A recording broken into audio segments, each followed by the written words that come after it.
Stop being so easy to reach. Not because you should become cold. Not because you should punish people with silence. And not because you need to play some childish game where you pretend not to care. But because the moment people realize they can act with you, they stop being careful with you. They stop thinking before they interrupt you. They stop wondering if they are taking pallets.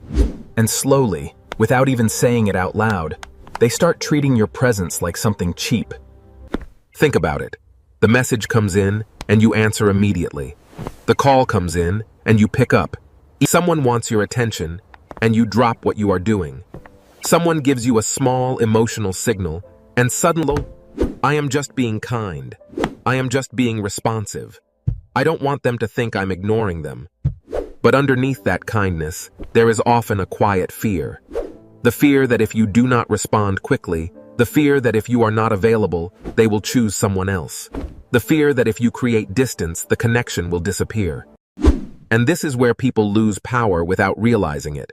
Because when your attention becomes too easy to get, people... They do not see the moment you paused your own life. They do not see the task you left unfinished. They do not see the peace you interrupted inside yourself just to make them comfortable. They only see one thing. And what is always there often becomes invisible. This is not just about dating. This happens in friendships, at work, in family, in social groups. The person who always replies first becomes expected. The person who always explains becomes questioned. The person who always adjusts becomes the one everyone assumes will adjust again. And the painful part is this. People may still like you, they may still enjoy you, they may still call you a good person, but they may not respect you. Because respect is not built only from kindness. Respect is also built from boundaries, from self-control, from the quiet signal that your time respect what has shape.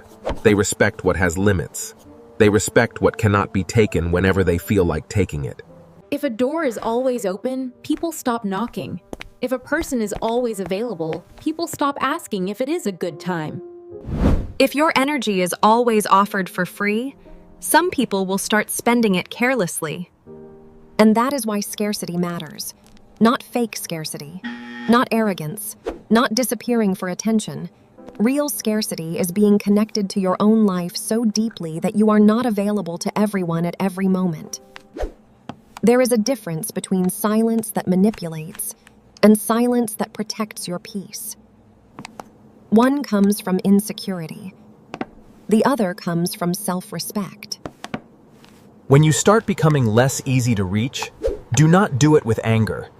Do not do it to make people chase you. Do it because your attention needs a home again. Do it because your energy has been scattered across too many people.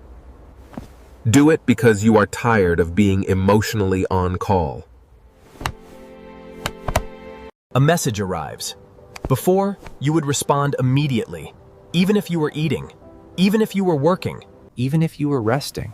Even if you were trying to finally hear your own thoughts. But now, you pause.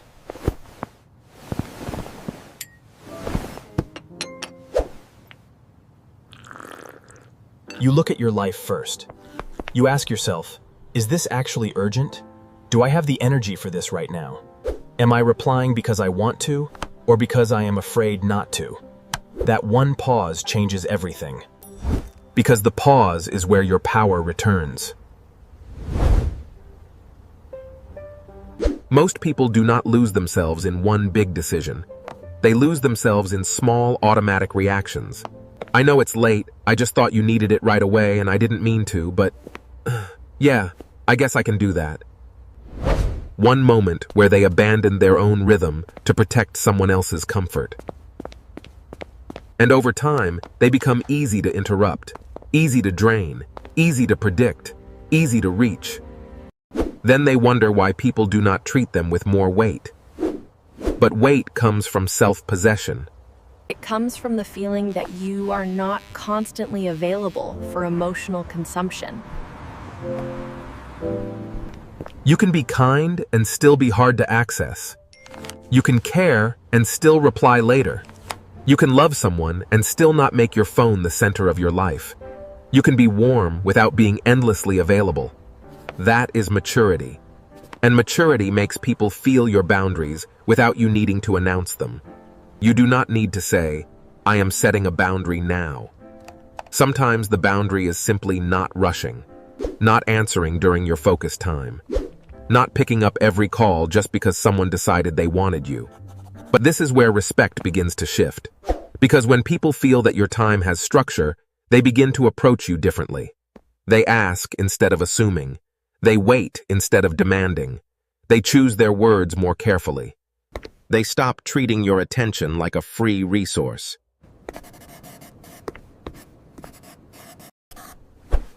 But this will not happen if you keep rescuing them from the discomfort of your absence. Some people need to feel the absence of your instant availability before they can appreciate the presence of your attention. If you are always there before someone even has to miss you, they never learn the value of your presence.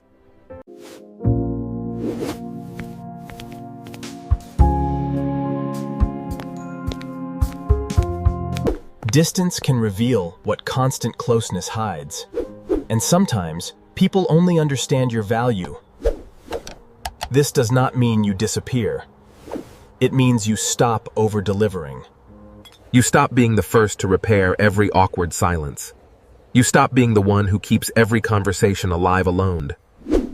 You stop sending another message just because they did not respond with energy. You stop asking for basic effort from people who already know how to give it when they want to. People know how to make time for what they respect. They know how to reply with care when something matters. So if someone only gives effort when you pull away, pay attention. Do not immediately reward the bare minimum. Do not run back just because they noticed your absence. Let their effort become consistent before you give them full access again. Because scarcity without standards becomes another trap. You pull back. They chase for one day. You feel relieved. Then you return to being completely available. They relax. You overgive. They take you for granted. You feel hurt. This is why your boundary must last longer than their temporary panic.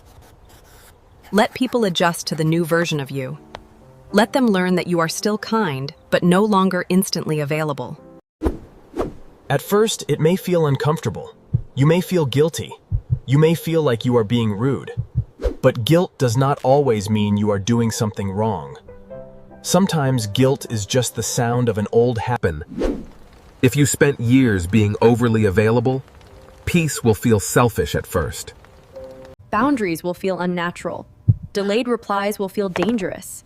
Saying, "I'll get back to you later," may feel like rejection. But it is not rejection. It is rhythm.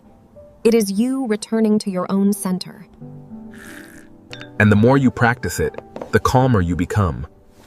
You stop jumping every time your phone lights up. You stop reading every delay as abandonment. You stop giving people unlimited access just to prove you are loyal. And people begin to feel the difference. Not because you became mean, but because you became anchored. You became less predictable in the way desperate people are predictable. You became harder to pull out of yourself. And that kind of grounded energy is attractive. It creates respect because it communicates something without words. My life has weight. My attention has value. My peace is not available on demand. The right people will adjust. They will not need a long explanation. They will not punish you for being slower. They will not call your boundary arrogance. They will simply understand that you are a person, not a convenience. But the people who benefited from your lack of boundaries may react differently. They may say you changed. They may say you are acting distant. They may ask why you are suddenly so busy. They may make you feel guilty for no longer being easy to access. Let them feel that. Do not rush to prove you are still the same. Because you are not the same. That is the point. You are not becoming cruel. You are becoming unavailable to the version of life where everyone else had access to you. And when that shift happens, your relationships become clearer. Some people will respect the boundary. Some people will reveal they only liked the access. Both outcomes help you, because scarcity does not only make people respect you, it shows you who already did. Now the final part is this. Do not just become harder to reach. Become more worth reaching. Because scarcity without substance is just distance. If you disappear but your life does not grow, but they will not respect it for long. Real scarcity works when your absence has meaning. When you are not available because you are building something, learning something, healing something, creating something. When you are not available because you are your focus, protecting your peace, protecting the version of yourself you are becoming. That is what changes your energy. You stop being the person who waits. You become the person who moves. You stop checking who noticed you. You start noticing yourself again. And when that happens, people feel it. They may not understand exactly what changed, but they feel that your attention is no longer begging to be chosen. They feel that your silence is not empty. It has direction, it has weight, it has a life behind it. This is why you should never use scarcity as a trick. Use it as a return. A return to your own schedule, your own standards, your own goals, your own body, your own mind, your own quiet. Because when you have nothing meaningful to return to, you will always be tempted to return to people who drain you. You will answer too quickly because you are bored. You will over-explain because you are anxious. You will accept low effort because you are lonely. You will confuse attention with connection. And you will call it love when it is really access. So build a life that makes you less easy to interrupt. Have work that matters to you. Have routines that protect you. Have moments where your phone is not in your hand. Have people who do not require you to abandon yourself to prove that you care. Have silence that doth not scare you. Because the stronger your inner world becomes, the less you need constant outer validation. And that is when people begin to respect you differently. Not because you forced them to, not because you begged them to, but because your energy no longer asks for permission. There is a quiet confidence in someone who does not rush. Someone who can let a message wait. Someone who can miss a call without panic. Someone who can say, "I'll respond later," and actually mean it.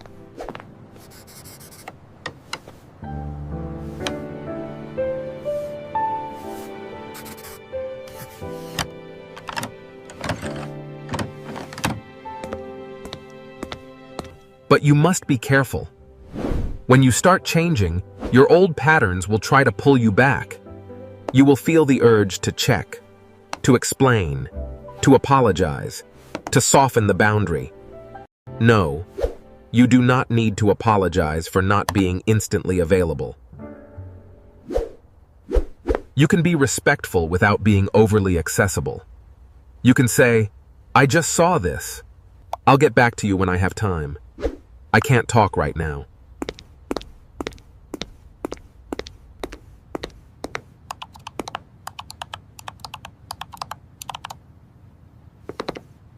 Because every unnecessary explanation quietly tells people you feel guilty for having your own life. And you should not feel guilty for that. Your time is not rude. Your focus is not selfish. Your peace is not an insult. The people who respect you will understand this. And the people who do not understand it will teach you where your access should be reduced. That is the beauty of boundaries. They do not only protect your energy, they reveal people's character. Some people will become more respectful. Some will become more demanding. Some will disappear when they realize you are no longer easy to use. Let that happen. Do not chase the people who only loved the version of you that was always available. Do not miss the version of yourself that are in carts. That was not connection. That was overextension. And there is a difference. Connection feels mutual. Overextension feels like you are constantly proving your place. Connection feels peaceful. Overextension feels like if you stop trying, everything will fall apart. So ask yourself honestly, are you loved or are you useful? Are you respected or are you convenient? These questions may hurt, but they are necessary. Because the moment you answer them honestly, You stop thinking that being needed means being valued. You stop letting people rent space in your mind without paying respect to your peace. And then your behavior changes. You reply with intention. You show up with choice. You give attention where there is reciprocity. You stop rewarding inconsistency with unlimited access. You stop making yourself small to keep someone close. This is not about becoming unreachable. It is about becoming selectively reachable. Warm to the people who are warm with you. Present with the people who are present with you. Available to the people who respect your availability. But no longer open 24 hours a day for anyone who is bored, lonely, careless, or emotionally hungry. That is not cruelty. That is wisdom. Because your presence is powerful when it is chosen. Your attention is valuable when it is protected. Your kindness is beautiful when it is not being exploited. And your silence is healthy when it gives you back to yourself. So from today, practice the pause. Before you reply, pause. Before you explain, before you say yes, pause. Before you abandon your own rhythm to match someone else's urgency, pause is where self-respect begins. That pause says, I belong to myself first. And when you belong to yourself first, people can feel it. They may not always like it, but they will feel it. You will no longer move like someone afraid to lose access. You will move like someone who knows access to you is valuable. And that changes everything.